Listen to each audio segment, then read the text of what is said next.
Guys અમે પહોંચ્યા ગયા કામ ઉપર, તમે જોઈ શકો.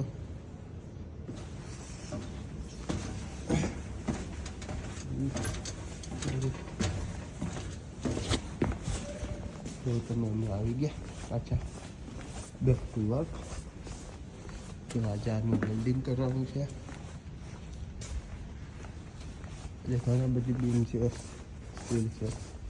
ચાલ આજે અમે સ્ટાર્ટ બતાવું તમને. કમ્પ્રેસર અમારું આ પ્રોસેસ ખોલવાના.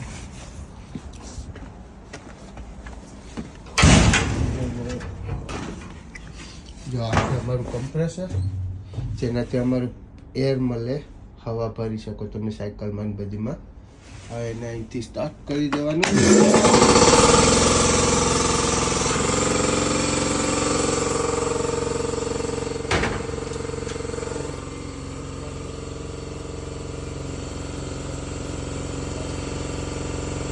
ચલો આપણે મળીએ પછી.